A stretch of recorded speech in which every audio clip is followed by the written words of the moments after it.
The youth are is a very important part of my administration, and we are thankful kay mabuligan man, especially sa mga higado naton bala nga mga pamatanon, kay ang masaming nga mga problema naton dili nga gina-encounter sa mga kabataan aside from teenage nga pregnancy.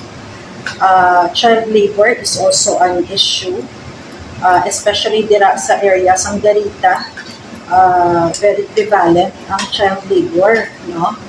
Siguro because our main livelihood here is katubuhan, no? Sugarcane kami diri nga ang industry diri is sugarcane ang pangabuhian sa tao, tubo, karga tapas, kumpigado, ga untat ang kabataan kag ginapaobra iban sa kampo. So ginapaintindi man ang mga ginikanan, nevertheless kay ginatulod man sang kapigaduhon, ga kalam ang tiyan, so untat anay, obra anay.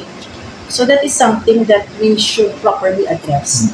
So kung may youth center kita and with a proper management, kag may mga resource speakers kita dira, may adunan mga kabataan, may naga sabat man sa mga kakulangan nila, kag may naga-guide gid kananda because sa ako na observe, how can the parents guide, no, if how can you give something that you don't have, no? So how can you inculcate good values sa mga kabataan, ma-instill good values, ang mga attitude nanda, virtues nga maayo, kung ang parents themselves wala man gid sang kapasidad na magtudlo kananda pag magbulig kananda.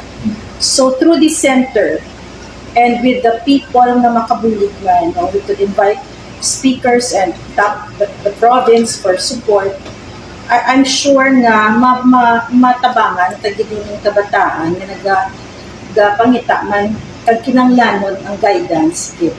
Especially sa amon nga bala nga teenage years nila nga may mga peer pressure issue, duro nga mga issues nila kinalanggiyahan sanda. So in our own little way nga, if not all, pero may mga support kita nga matao sa mga pamatanon natin. Maybe